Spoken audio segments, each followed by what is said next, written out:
Hello?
Hi guys, I hope you can hear me.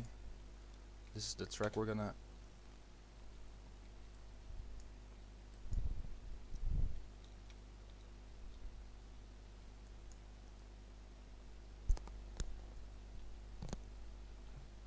look at this track today. Um, yeah, there were some feedback loop problems, but I think they're solved. This is also the same chord progression, different lead.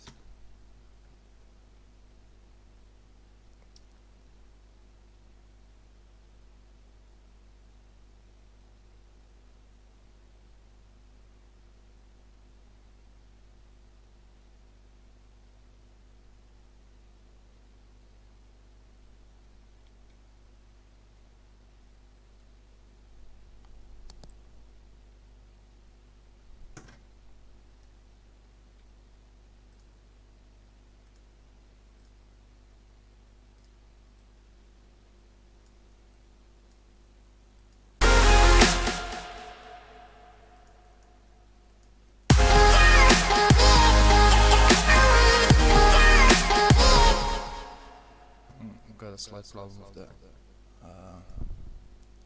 some feedback, which is weird.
Can you guys hear me? Like, is it like the same loudness as this track at the moment, or?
Alright, so okay, time it loader. This is the track. Once more.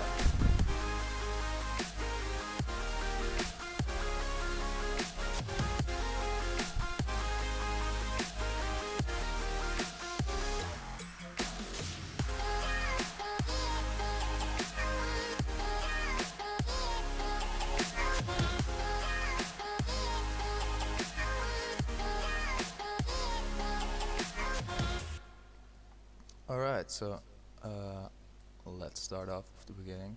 So what I usually do, I start with the drums, which is the easiest. So we got a kick here and a clap.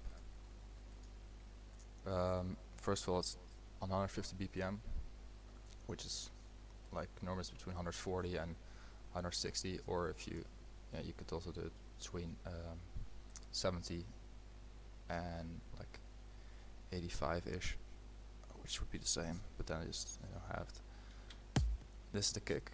It's really short because in future bass what you want to do is you want a long bass. You want to let's check the bass here.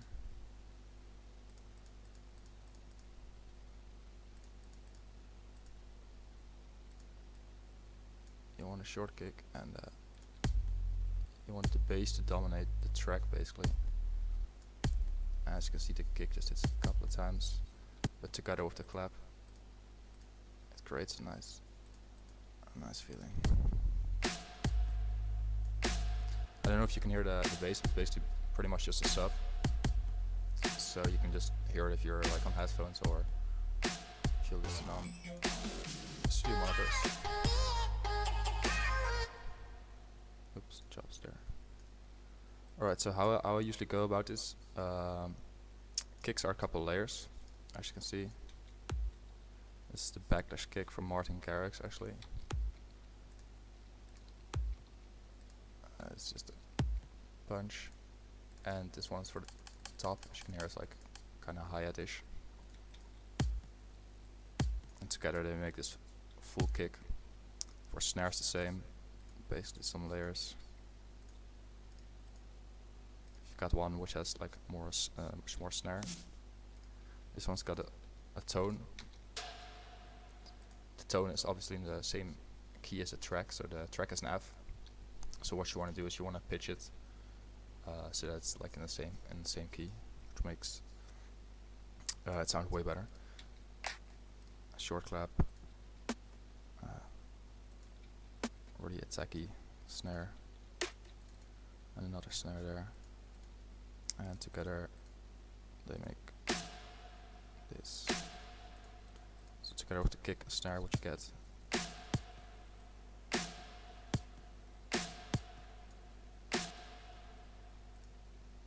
Get a nice sounding future bass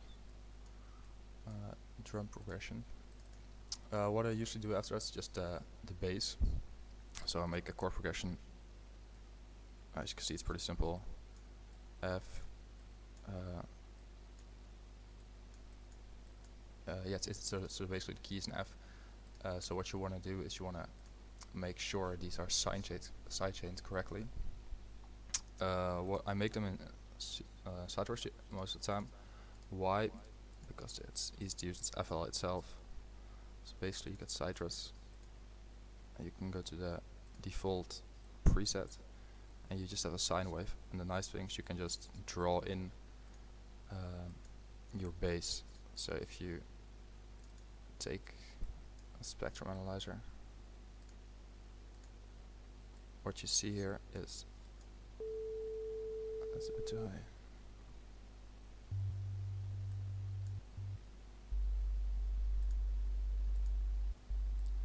You got your basic sub, and if you want some extra tones, oh, it's the wrong one. Oops.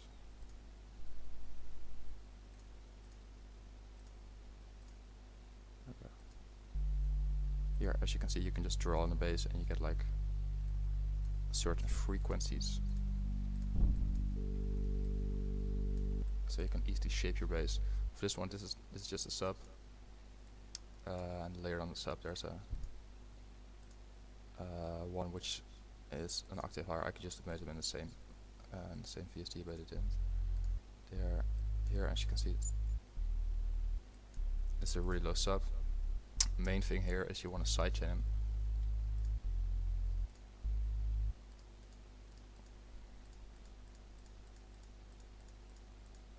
Sidechaining is pretty simple in FL Studio. You can do it in different ways. One of the ways I prefer is basically with automation on the volume. So what you do is you load in your bases in an insert. Here they are, 11 and 12. I route them to a bus if I would have more subs or more synths. What I did here is I created a sub chain for the subs and a synth chain for all the synths involved. So all the synths, which I'll show later, are also going to this bus, and they both have a sidechain on it. The first one's the sub. Fruity balance controls the volume. You create an automation clip, and as you can see here, melody. Oh yeah, sure. I'll go about the melody later. No, I'll get there pretty soon. So basically what I do is automate the sub heavier than the synths, which makes sense because the sub is clashing with the kick and the synths are less so, because the synths only use higher frequencies. So what I did for the melody, I create the chords first. It's in minor key. Here you can see. So it's an F minor, and what you can do in FL Studio, it's really easy. I did it in the beginning a lot. You can go to chords, and you can choose minor. Where's minor? Oh, it's the same as this one. So this is basically the minor key. If you press it and press here, you get all the minor chords, all the minor notes. So if you don't know them, basically like 90% of all the songs in EDM and future bass are made in the minor key, or the it's got this weird iodine, which is basically minor. As you can see, you can just put them on top of each other. These are the notes most of the, like literally all of them use, and as it's an F, those are the notes we use. We can just keep it there as a reference. Make sure to put it off. So how I made the melody, I first choose the chords. In Ableton, that's a good question.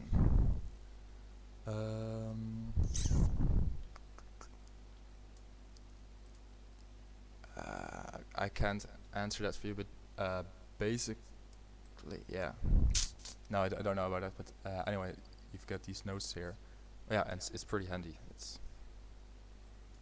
I doubt that they've got it, but in FL, it's well, after a while you will learn them anyway. So if you know them, if you know the notes, like now I don't need it anymore, but it's just in the beginning it works. But no, I'm not sure whether Ableton has it or not. Anyway, if you got these notes, it makes it easier. So you can just, as you can see, all the chord notes, and also if we get to the melody, they are all in these. They are all using these notes. These are all the notes to use. What I do, so you start with it's an F, and it's an F minor chord. So basically, you start with the F minor chord and a this chord. So the chords to use are again one of these notes, and it's some music theory, but basically these chords are minor and these chords are major, and it's just theory, but you'll find it out. And then what makes a minor song, like if you use minor scale, you can still make it happen by using a lot of major chords, which is the case here. You don't see that I use major chords, but here you can see it better. Yeah. So as you can see, I used these notes. This is like the F minor. This is the G's major. These major and these major. So they're 3 major chords. Oops. Wrong pattern. Yeah, so those are the chords. After the chords, what I usually do Um, what do you mean with the MIDI effect?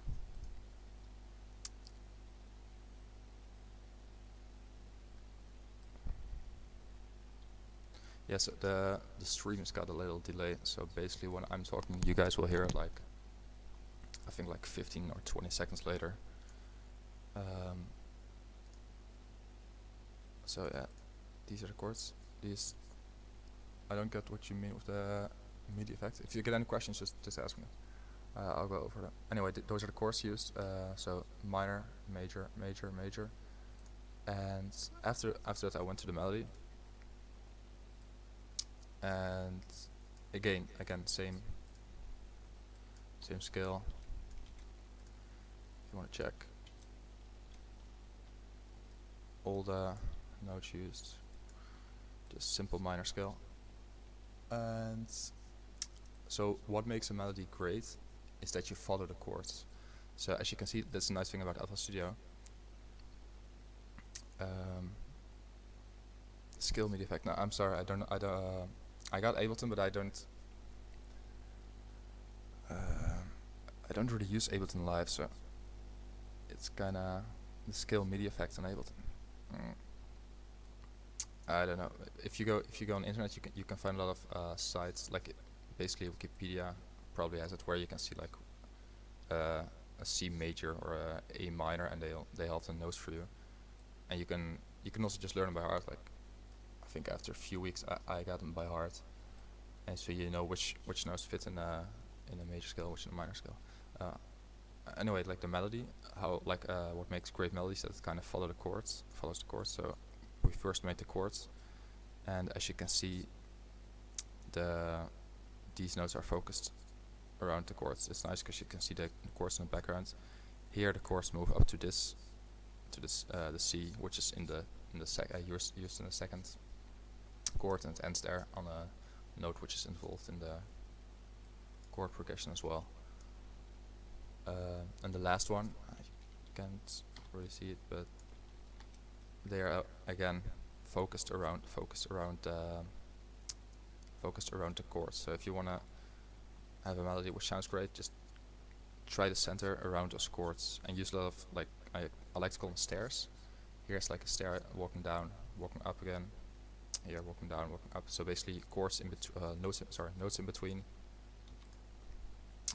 which walk towards the next notes. So it creates a more fluent melody, and not like just random notes everywhere, which would kind of sound weird.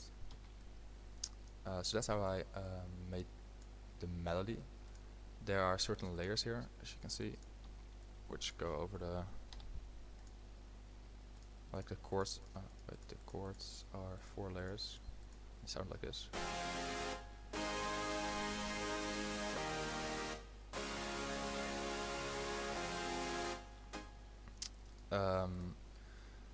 The thing here, like how do you layer chords to make them sound fat, is to make them different. Like you can stack 4 sounds which sound dope on themselves, but if you stack them up and they all sound like kind of similar, it's not gonna sound very fat. So what I did here, this is like a pretty, just made it in Serum. It's just 2 saw waves, a little bit of detuning going on. A really cool effect for future bass is that you let you pitch the so it doesn't start off at the same pitch. This would be the same pitch.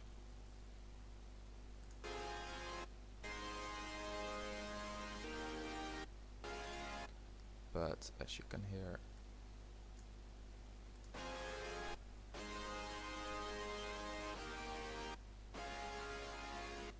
basically pitched up. It starts as at a lower pitch, and it moves upwards to the pitch where I want it to be, which makes it like which gives it a cool effect. Which doesn't keep it like at the same pitch, but it starts at a lower pitch. This is a really basic saw waves with a little bit of detuning, quite some unison. The next layer is, it's more like a roomy, it's again saw waves, but this time it's more reverb, and this one has actually no detuning at all, so it's pretty sharp. This one's got a lot of white noise, a lot of vibrato as well. I added some pitch modulation.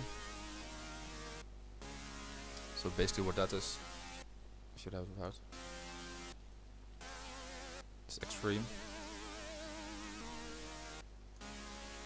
Again, keeps the sound moving. And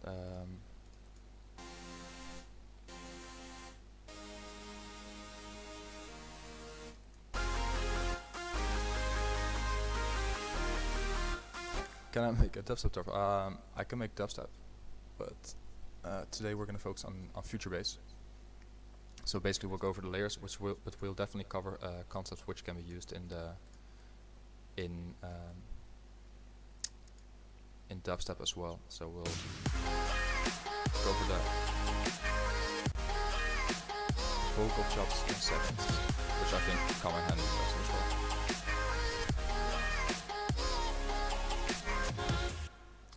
Anyway, the melody, I think it's covered. If you get any questions about the melody, please let me know.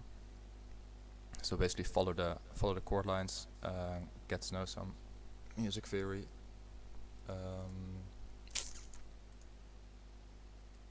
Yeah, that's it.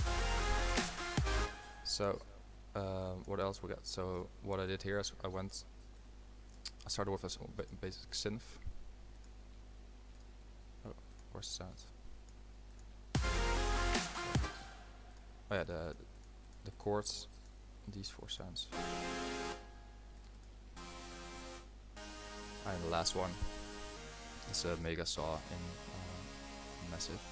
So these four sounds.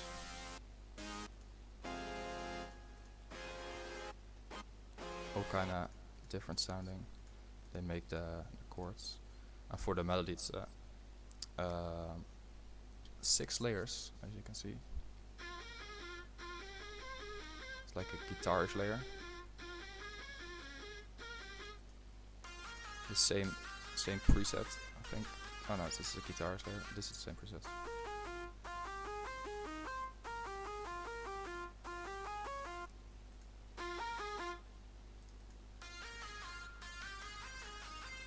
And this one, which is pretty high pitched, pretty aggressive.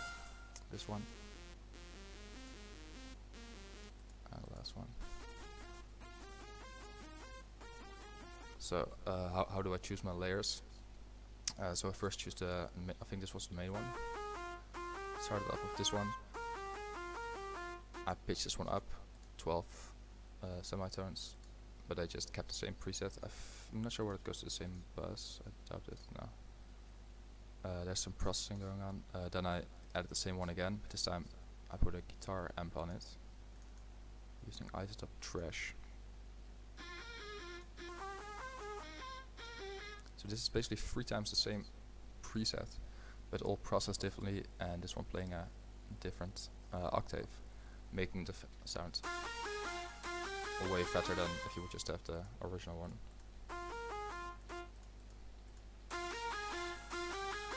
Yeah, so definitely the guitar amp thing is definitely a thing to look into. Trash is really nice. Got a lot of different distortion options, and also a lot of different amps. So you get like guitar amps, but also different kind of effects, which really spice up the sounds. So these 3 sounds together, they make up the lead.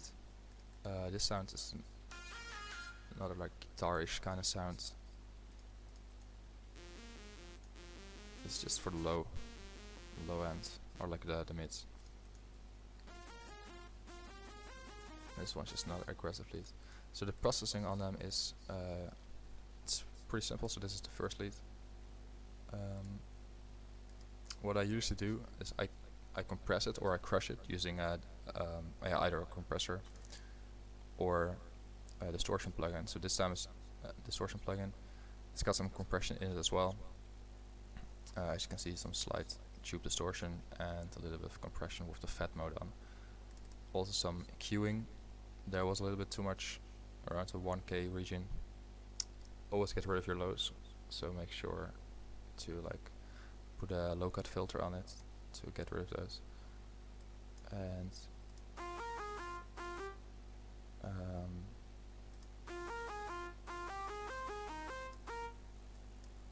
Yeah, you can also put a stereo enhancer on it. I put it in there, on there, but then I didn't use it because it wasn't. Oh, thanks for that. My favorite producer, I don't really have a favorite producer. I like all different kinds. So for trap, I would have different type producers than from the basic EDM. But again, going over the lead. So this was the main lead. It's just presets. So it's basically vandalism. This is pack number. This is 21. So this their newest one, vandalism 21. So basically, always start with compression or distortion to make sound fatter, and then cut off the lows. Look where there's too much of it. You can use the analyzer for this. I tend to use T-Rex, and you can see even with the EQing, there's a lot of energy going on in this region.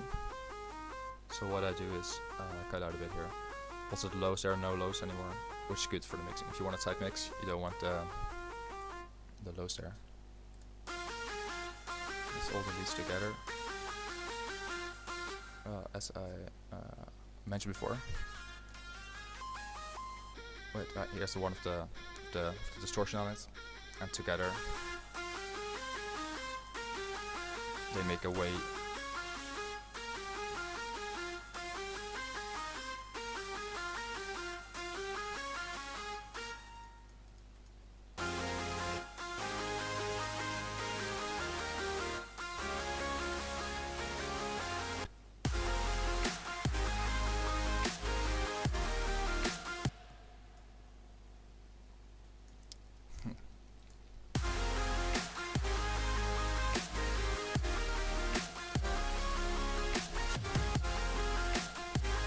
Together they make this.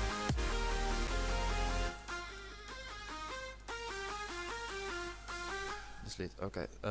So we went over the lead now, and the chords as well.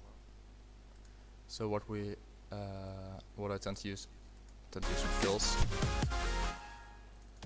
basic toms.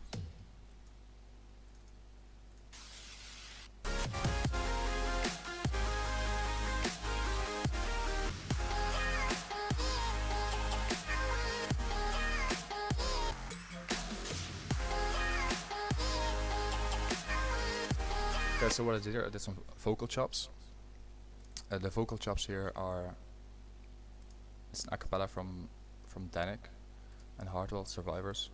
So you throw them in the slicer, and what you get is that you obviously just slices up the acapella. So if you would start from scratch, where's the acapella?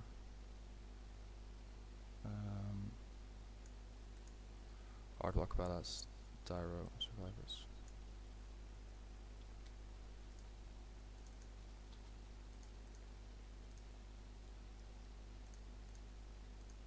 You get a chopped up vocal. I think you know this trick from Martin Garrix. Martin Garrix used this trick a lot.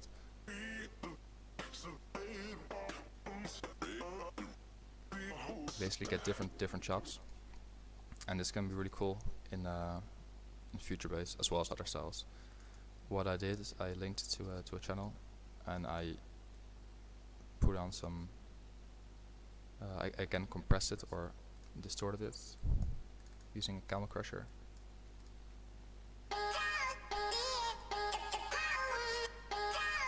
Then I put in some reverb to give it more spatial, and I added some highs, basically to make it more crisp.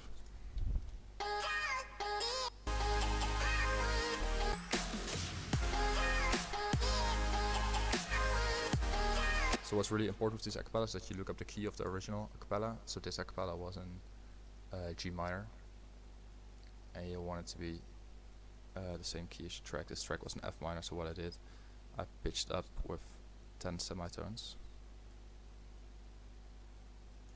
and then you get the same. So yeah, G plus 10 is an F. So you basically have F minor.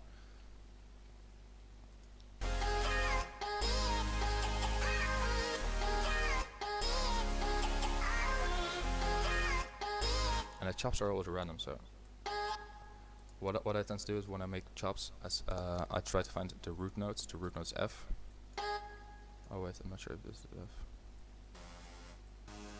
Oh yeah, so F minor is the same as G's major. So what you do is you I either find F or the third note in the scale, which is for in this middle, and then I start with the chops there, because it puts the focus around that note, so around this note or the third note, and then it's just basically finding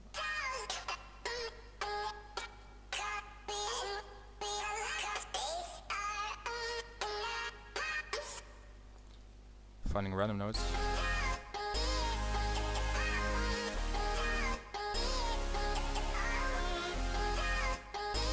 What's up?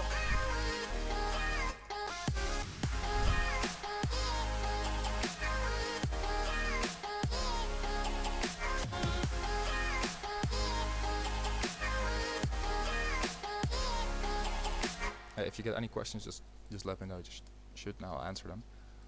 So the chops, yeah, they're random.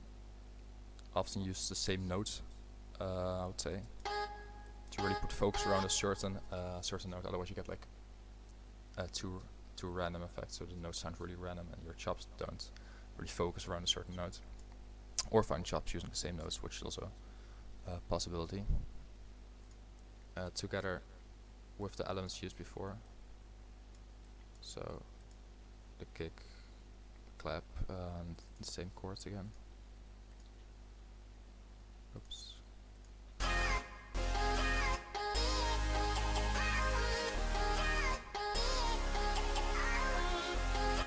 It creates a pretty cool effect here.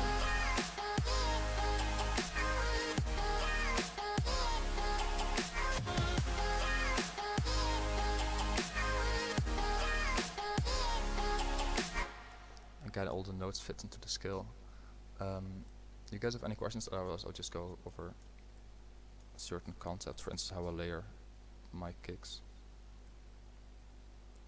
and how that works together with the bass, which is one of the fundamental things to work on if you want to get your mix fixed. So the kick is pretty punchy and pretty short, like I mentioned before.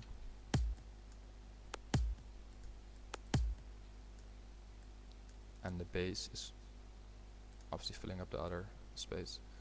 And a really neat trick which you can use here. Let me turn it off. So use Smexoscope. Where's this one?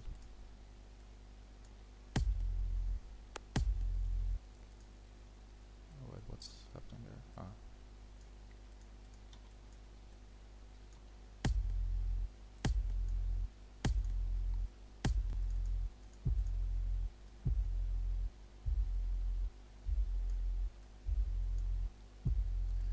And with this thing, what you can basically do is you can monitor the waveform.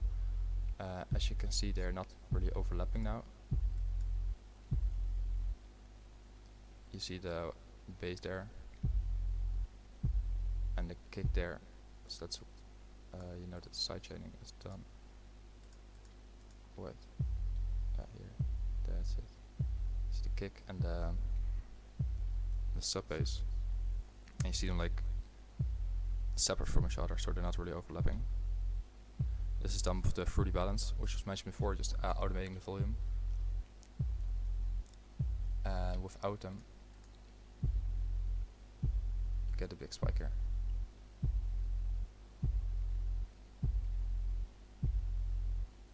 Yeah, I'm using Fruity Balance. So what I did is I routed all the synths. All the synths which are used, like all the chords and stuff. Like they're all going to number 5. It's all going to the synth chain using Fruity Balance, automation clip, and as you can see here, the synth chain is going way shorter than the subchain. So the subchain is really going deep. It's really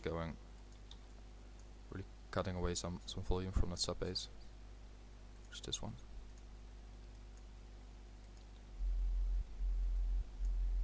You can see the hole here, like basically the sidechaining.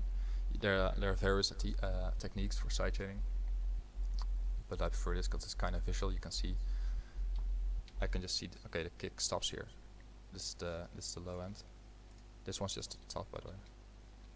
Where is it?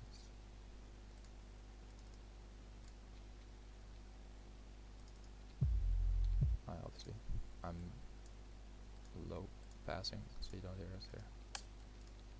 This is just the top. This one's the low end, and this one stops right here. So that's where I went with the fruity balance.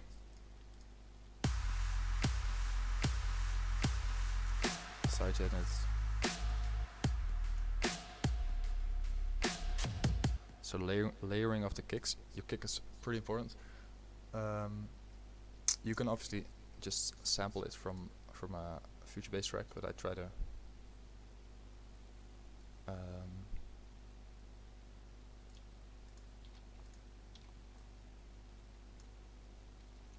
yeah, you can just sample it, or you can try different layering different kicks to create like one of your own, which is something I prefer. So the different parts of the kicks, what you want is this one's basically around the low end. You can see it's punching hard there. This one, I add this one for the attack, but this one's really soft. I think I layered these ones first, but then I didn't really like this one, so I muted it again. I like put it softer. This one's really for the punch. This one was lacking punch. This one's got a lot of punch.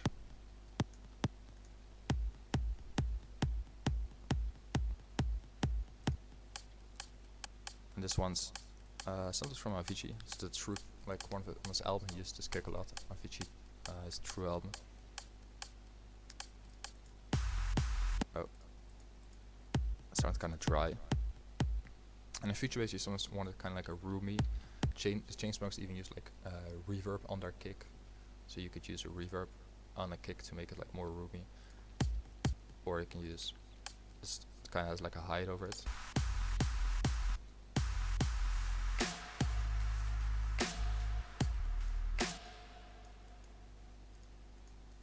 Making the kick,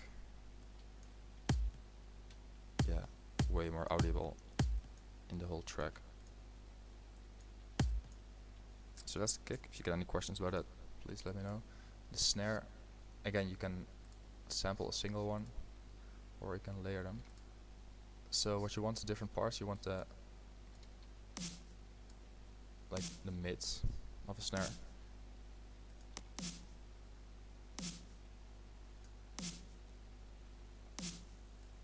To like some body. What I used to do, like a lot of new tracks got this tone, like Nightmare used a lot of hits which really have a distinctive tone. This one really has a tone, which you can hear and can see. You can pretty much see the key.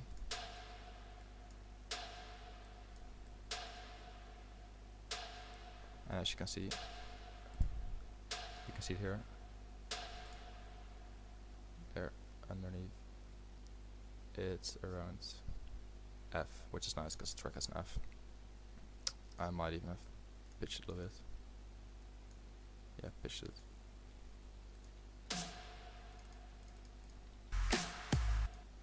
So these two, and then I've got some layer which already starts before the snare and the tonal snare hit, so it creates that attack.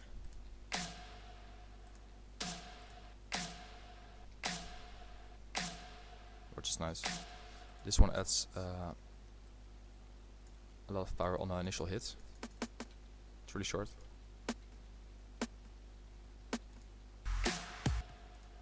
And the last one,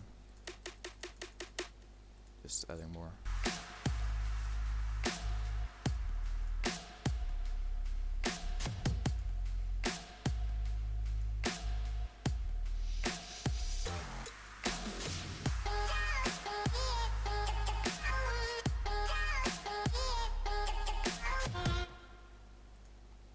So those are those points. What you can also, oh, oops, wait, where's that?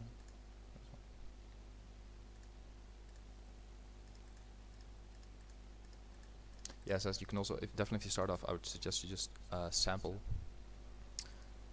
stuff from existing tracks to get the to get like you've got a professional sample if you sample one, obviously, because they used as well. So it already sounds good, and you don't have to go about making your own samples as I did here. Effects wise, what I usually do, just put some claps underneath there. This is from the new Cashmere pack, Cashmere Sounds Volume 2. You don't really hear them, but you hear it if I turn it off.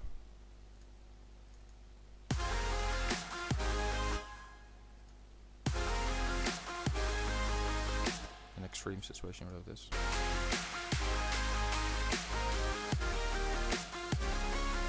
You just add some noise as well for effects.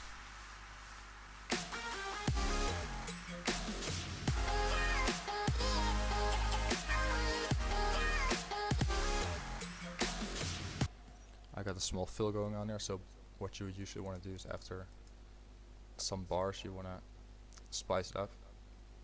Wait, where's that? Yeah. After 8 bars you usually want to have some fill or something, or like some variation. And a lot of future based tracks got a variation after the 8th bar, so you want some kind of transition which makes it more interesting.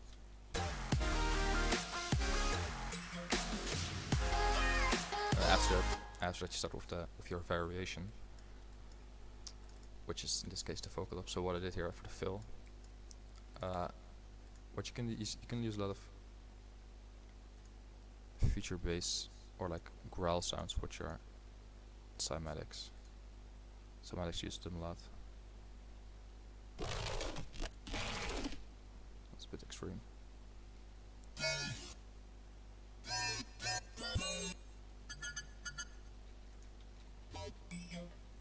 Sounds used here from cymatics as well. Jaws, the pack is even called Jaws. Some other sounds.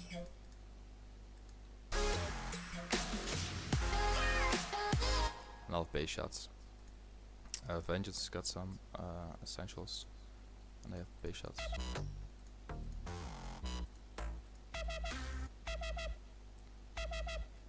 You can just throw them in, make sure they're the correct key, so this would be A. -4 to get the same key, and then you can just see the hits here. You could align them, or you can make them faster. So this would be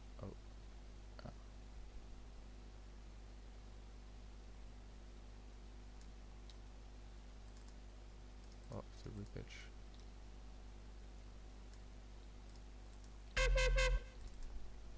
Yeah, you get a nice dubstep kind of feeling there.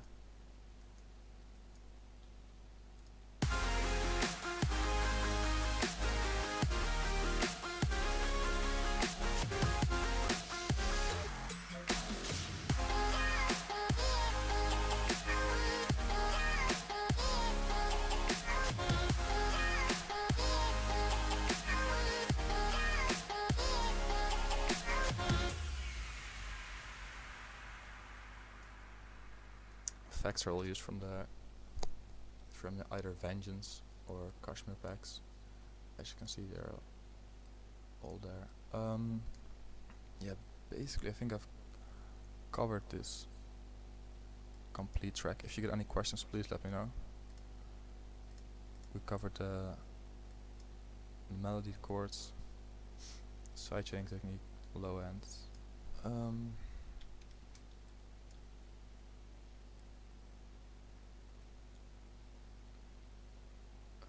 Check something I forgot in this track. Some basic cowbell loops, which are not too special.